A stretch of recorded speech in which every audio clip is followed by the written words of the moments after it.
Jangan sepelekan sendawa saat prosesi ruqyah. Nah, bismillah walhamdulillah, assalatu wassalamu ala rasulillah wa ala alihi wa ashabihi wa mawalah. Amma ba'du, assalamualaikum warahmatullahi wabarakatuh. Nah, ibu sekalian, satu dari 20 reaksi saat diruqyah itu diantaranya adalah sendawa, yaitu keluarnya sebuah energi ya, sebuah dorongan angin dari tubuh kita ya, melalui tenggorokan dan mulut kita. Ya, sendawa ini bisa menunjukkan yang pertama proses detoksifikasi atau keluarnya oksidasi ya, racun-racun yang terdapat di dalam darah ya, oksidan dalam darah, ataupun memang penyakit dalam bentuk gejolak, kecamuk, kesedihan, marah, was-was, sehingga setelahnya menjadi lebih tenang ya. Tetapi kalau sendawa terus-menerus, teman-teman, sendawa yang terus-menerus selama proses ruqyah, apalagi sendawanya yang sangat kencang sekali. Ya, ini menunjukkan ada hal lain, yaitu biasanya sangat erat hubungannya dengan jin nasab ya. Dan khusus untuk sendawa ini ya, bukan hanya jinasab, tapi jinasab plus ya. Maksudnya jinasab yang telah memiliki kerjasama dengan leluhur kita untuk meramal. Jadi biasanya ini jin-jin bersayap ya, jin-jin peramal atau jin-jin penerbang ya. Nabi SAW menyebutkan bahwa ada 3 jenis setan jin.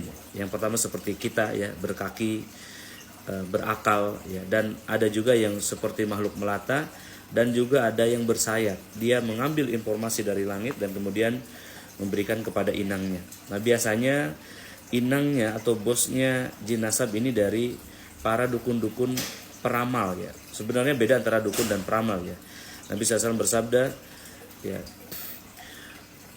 sesiapa yang mendatangi peramal atau dukun ya, man ata a'rafan au kahinan ya, a'rafan au kahinan, peramal atau dukun, fasaddaqa bima yaqul ya, lalu percaya apa yang dia katakan, faqad kafara bima unzila ala Muhammad, maka sungguh dia telah kufur terhadap apa yang diberikan kepada Muhammad, yaitu Al-Qur'an Al-Karim.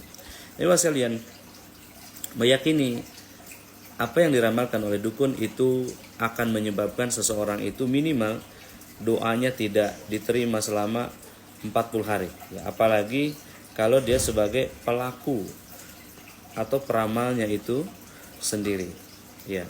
Biasanya peramal inilah yang nanti akan mewarisi ya, jin nasab yang kemudian ketika diruqyah anaknya atau keturunannya itu bersendawa ya. Secara khusus pada anaknya atau keturunannya ini atau korbannya ini juga akan memiliki kemampuan untuk meramal atau disebut indigo ya. Dan biasanya kalau tidak bisa meramal, biasanya ada kemampuan berupa firasat yang tajam ya, firasat yang tajam ya, atau bisa membaca pikiran dan perasaan orang lain ya, kemudian mengerti adanya informasi ya tentang bahaya yang akan terjadi di kemudian hari atau dari seseorang ya, mengetahui adanya kematian ya, bahkan hari pasti kematian seseorang ya ketika melihat wajahnya. Dan kemudian Nabi sekalian ya, seseorang itu dalam mimpinya ada sosok laki-laki atau perempuan atau pasangan yang dia sukai dan dia nyaman bersamanya ya. Jadi dia merasa nyaman, kadang berpacaran sampai pegangan, ataupun lebih ekstrim lagi sampai bersetubuh ya di dalam mimpi itu dan mimpi basah. Nah, ibu sekalian, ini harus diwaspadai ya, karena ini sangat erat hubungannya ya di dalam ciri-ciri tadi. Dan yang terakhir, mimpinya menjadi nyata, ada banyak dejavu dalam hidupnya ya. Jadi 5 ciri. Jadi kalau Anda diruqyah lalu kemudian sendawa, lalu ada 5 ciri ini ya. Firasatnya jadi nyata, mimpinya jadi nyata ya, bisa membaca pikiran dan perasaan orang lain ya, melihat kematian seseorang, kemudian di dalam mimpinya ada pasangan yang suka kepada dia, saling mencintai atau bahkan saling bersetubuh ya. Dan yang paling penting, saat dia memijat ya, dia sendawa ya, saat dia memijat keluar sendawa yang besar dan pijatannya itu nyaman. dia mengetahui titik-titiknya. Dan inilah yang terjadi pada dukun-dukun pijat yang merupakan warisan dari leluhurnya. Maksud saya, seseorang yang bisa memijat tanpa belajar sebelumnya, bisa dari kecil, sejak kecil bisa memijat, dan itu terilhami dari mimpinya. Ini adalah korban atau inang daripada jin leluhur tipikal ini.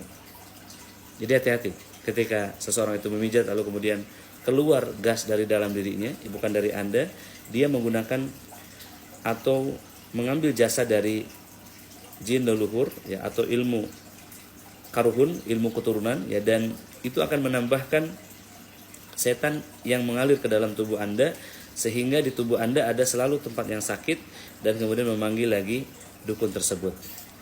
Ini ya sekalian ya, yang harus diwaspadai, dan ini merupakan hal yang sangat pasti ya, akurasinya 100%. Jika Anda dipijat kemudian ada sendawa pada orang yang memijatnya, itu disadari atau tidak, sebenarnya dia telah menggunakan jasa setan untuk memijatnya. Cirinya apa? Selain sendawa-sendawa yang keras tadi, kemudian ada kekuatan di tangannya yang melebihi kekuatan dirinya. Dia sendiri tidak mengetahuinya. Dia bisa memijat berjam-jam tanpa lelah ya, banyak pasien, dan pijatannya akurat di titik-titik yang dikeluhkan pasiennya tanpa bertanya terlebih dahulu ya. Wallahu a'lam bishawab ya.